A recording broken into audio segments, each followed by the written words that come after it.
It's a dance form the late Fred Astaire immortalised. His speed, agility and grace dazzled audiences in films and on Broadway. A new generation of dancers are carrying on the tradition, but adapting it with some stunning results. 15-year-old Julie Meeker leaves for Miami in Florida next Monday to compete in the Fred Astaire International Dance Competition. Since starting dance classes at the age of 9, she has won hundreds of titles, including the Australasian Tap Championship twice. Well, tapping-wise, your feet, your beats have got to be spot on and everything with the music and things like that. What about speed? Speed is very important as long as you can keep up with it and make it look easy is the main thing. Do you think you'll win? Oh, I'm not too sure about that, but I'll be trying very hard. Each week, Julie juggles school with 14 hours of practice and lessons. At the Diane Talbot Dance Studio, she has developed a unique style of tap which incorporates ballet. But if this seems a little slow, Julie is ready to show the judges her feet can fly.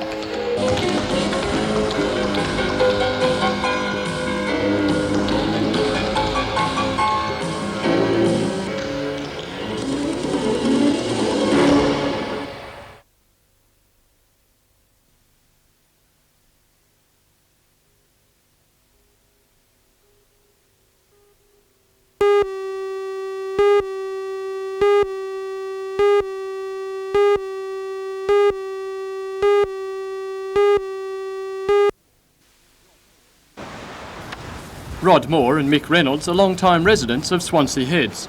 For years, they say, the beaches have been polluted by sewage, which flows into the ocean at the edge of this headland.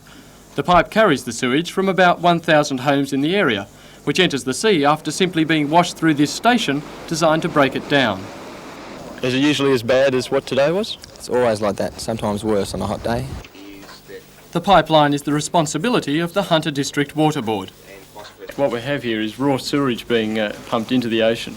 Yes, that is correct. The Outfall was put in 1967. Well, that doesn't really seem to be good enough, does it? Why hasn't there been any updating?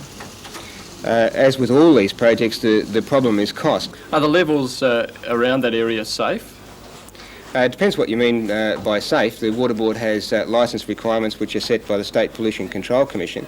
At the Outfall itself, however, on a number of occasions, we do not meet those requirements.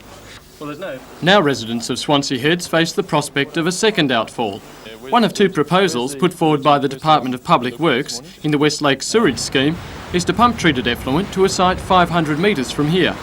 There has already been public outcry over the other proposal to run it into Lake Macquarie. Mr Moore believes the Swansea option is no better. When you dive in this area, you know the water currents go directly from the front, straight up the channel into the lake, so they might as well dump it in the lake. A Public Works spokesman said this afternoon that the adopted proposal would be a balance between the environment and cost. He also said effluent would be released only when it met State Pollution Control Commission requirements. He would not, however, say whether the pollution already present at Swansea would mean this location was out of the question.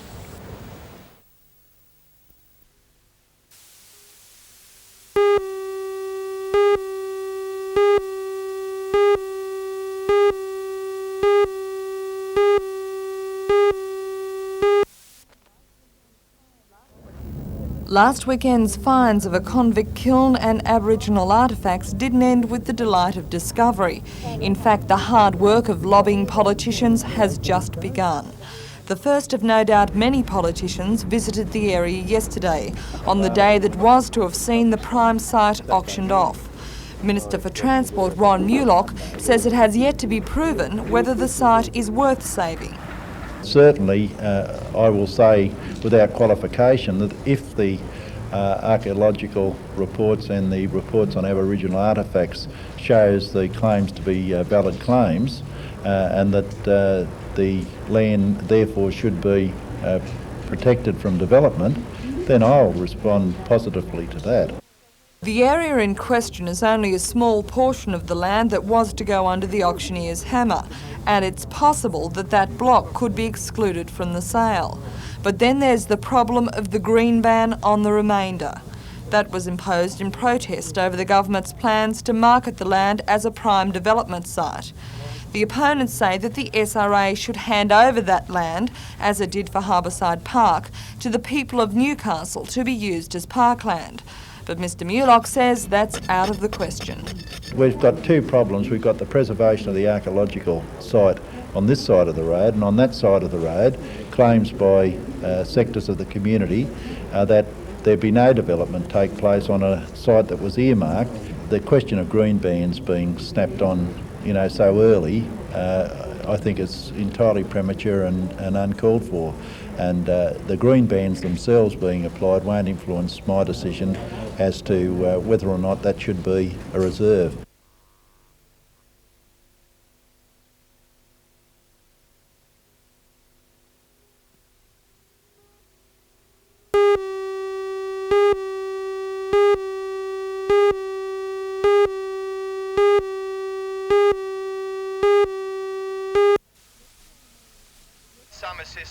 Yesterday morning's aggregate meeting of miners in Branxton voted to continue their strike and to fight for the conditions that their fathers won.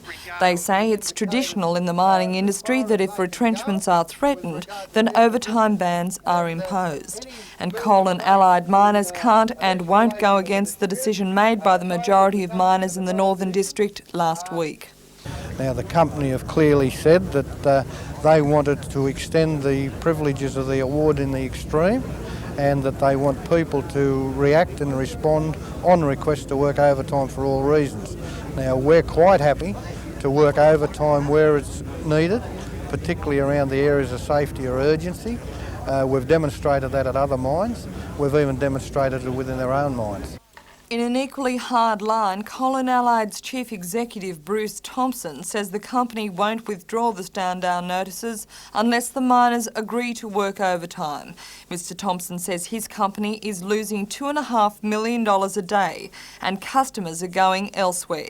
He says the miners must realise that the coal industry is going through difficult times and they must accept some of the burden.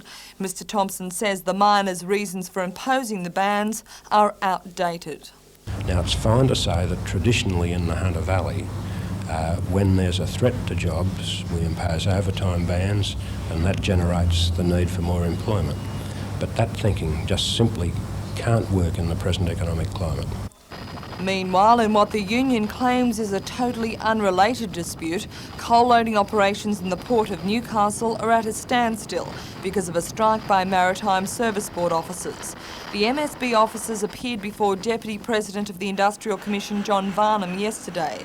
Mr Varnum says the strike is unjustified and the action is illegal and in reality, if continued, could seriously jeopardise this state's international trade relations.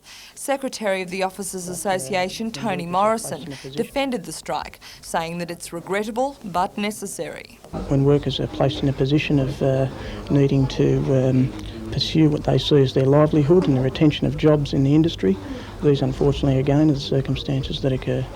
The dispute is over a plan by the MSB to cut back from a 7-day to a 5-day roster because of the decline in coal exports. The union says there is enough work to retain the 7-day roster, and yesterday they put proposals to the MSB to try to resolve the dispute. The MSB officers say they won't meet to discuss a return to work until those proposals have been answered.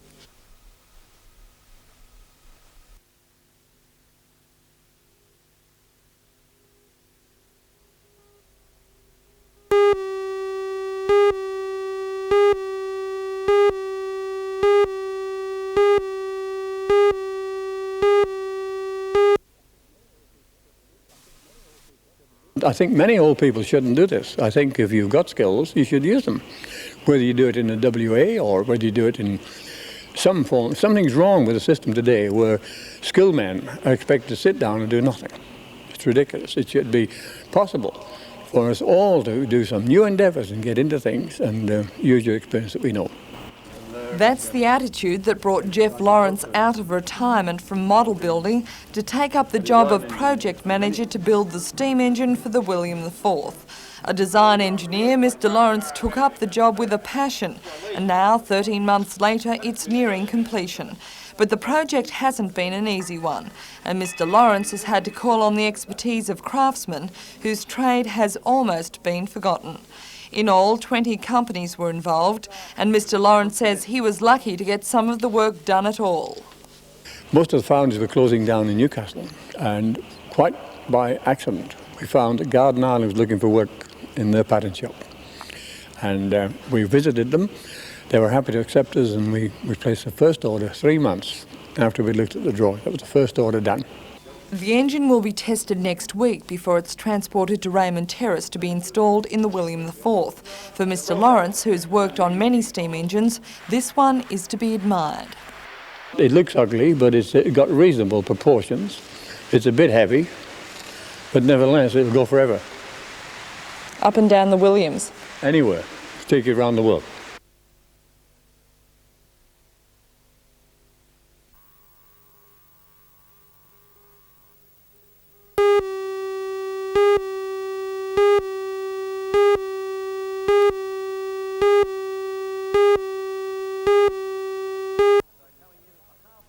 So coming in at the halfway mark then, we've had the butterfly and the backstroke, turning now into the breaststroke. It's Proctor in front of Downs. The time 2:18.84, 2:20.53 for Downs. And Anna McVan 2:22.48 in third place. Well, the selection criteria time is 4 minutes 53.92 seconds.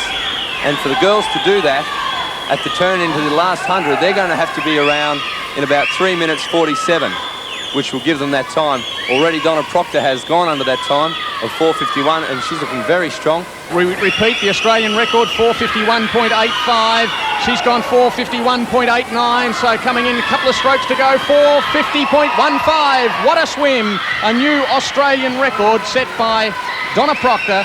Pippa Downs coming in second place, 4:53.27, so she too has qualified for the Pan Pacifics, and then a long way to third place, 4:59.30 to Anna McVan. In fourth place, it's been taken by Hayley Lewis.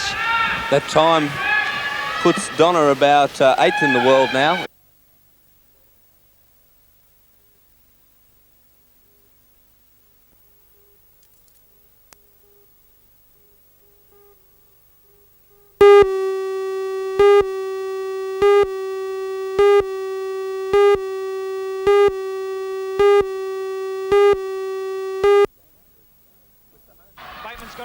With the home game streak starting tonight, the Falcons will be after a win to boost its flagging support. Geelong, which have Australian rep Brad Dalton in its lineup, have won 8 out of its 16 NBL matches, while Newcastle has won only 3 from 17. Despite both not being up with the leading teams in the competition, they are both showing good recent form. Both teams are hitting stride right now. So I don't think any team's going to have an advantage over one another. It's just that they're both in good form at the moment. What's going to be your main problems against the Cats? Well, I'm hoping I don't have any problems. I don't look at it as problems against the Cats. I'm just looking for us to bring our game up. You know, I'm very optimistic. I look at us first and then the opposition second. If we play our game, you know, there shouldn't be any problems. Well, if we look at the Newcastle side, what's your tactics? Basically, we're going to continue to do what we've been doing since I've arrived. And that's basically try to run the ball with a little bit of discipline and emphasize on defense and rebounding.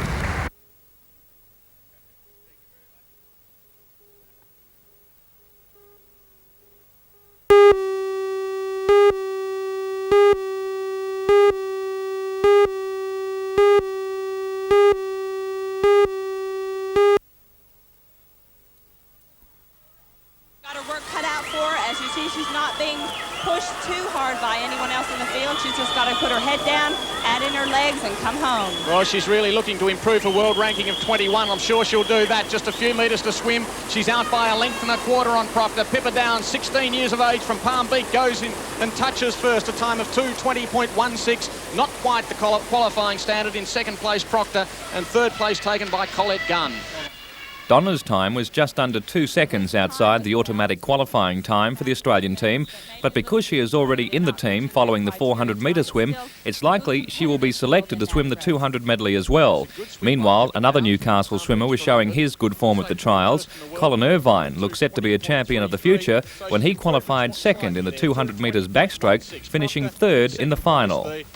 Upton going in, couple of strokes to go. Watch the clock, 2:02.95. And that's a great time by Simon Upton. Second place taken by Wilson, 2:05.76. So he's outside the qualifying time. And third place taken by Irvine in a time of 2:07.64. But what a swim by Simon Upton.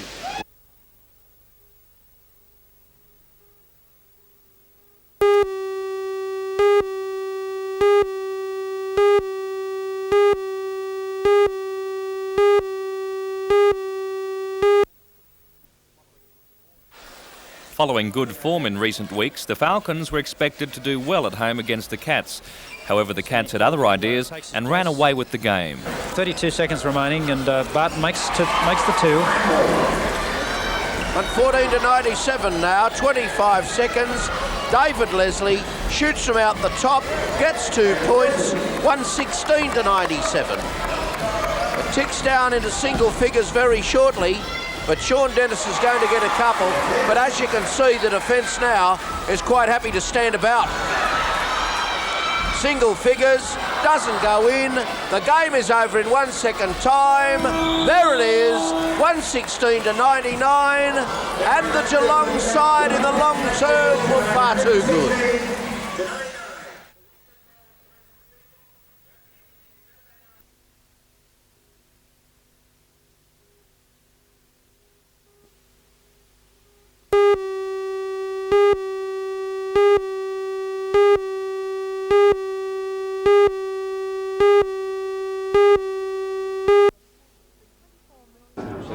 The $24 million project means that the 125-kilometre section of single track between Aberdeen and Werris Creek is now included in the remote signalling and control system. Chairman of the SRA, Sir Lennox Hewitt, opened the system in the absence of Minister for Transport Ron Mulock. Sir Lennox said the changeover from manual to remote will improve efficiency. He says it's fail-safe with a number of backup systems if the power should fail. The Aberdeen to Werris Creek section joins the Maitland to Casino stretch, which came online 2 years ago. The SRA says its next priority in this region is for the line from Newcastle to the Hunter Valley to go to remote control.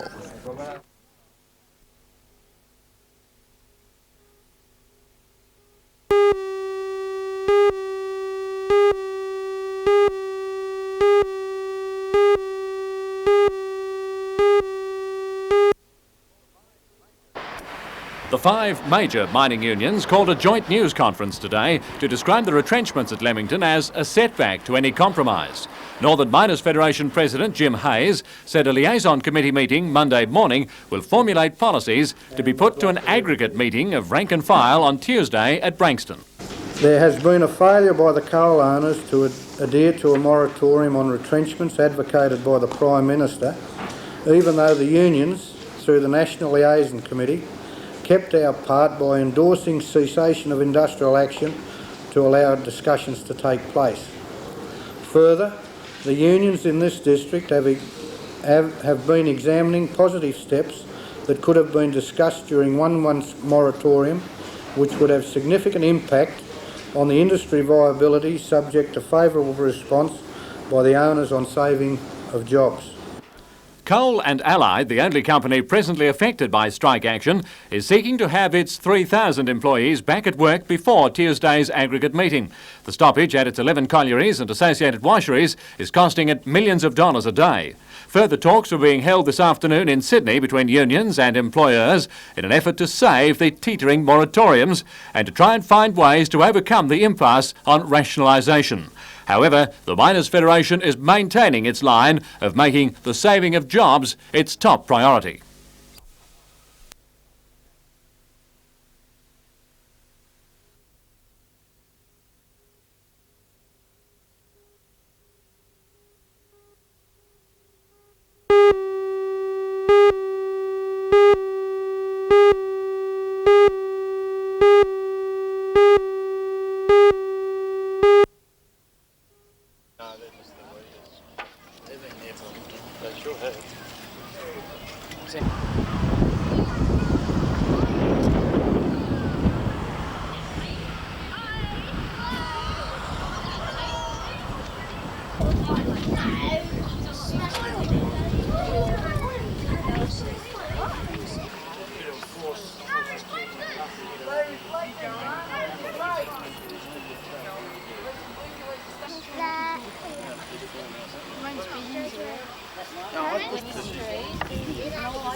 In a joint statement issued last night, the two leaders said the grant is aimed at preserving the fragile 4-week moratorium in the coal industry.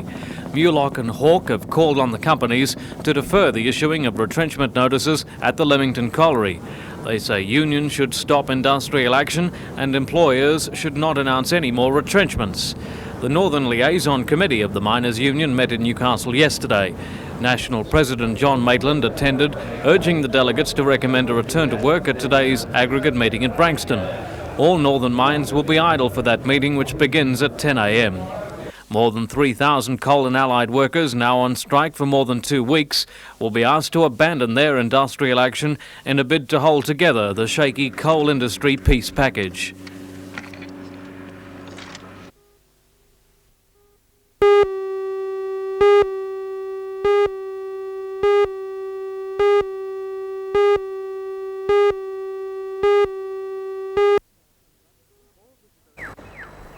Poor visibility, snow and rugged bushland hampered rescue operations for hours yesterday after the Mackie jet suffered engine failure on a routine training flight from Amberley in Queensland to Williamtown. The two pilots ejected safely. For 25-year-old Flight Lieutenant Brendan Heslin, the landing was without incident. For 30-year-old Flight Lieutenant Dennis Hume, however, it meant the start of a 4-hour ordeal. His parachute caught in the branches of a tree and, unable to move, he stayed there in freezing conditions until rescuers arrived. Late yesterday, the ground crews of 2 helicopters fought their way to the 2 men, cutting down Flight Lieutenant Hume. The 2 were then airlifted to safety, both suffering from minor injuries and exposure. They're expected to appear before the Board of Inquiry on Thursday morning. In the meantime, only 1 helicopter continues the search for wreckage.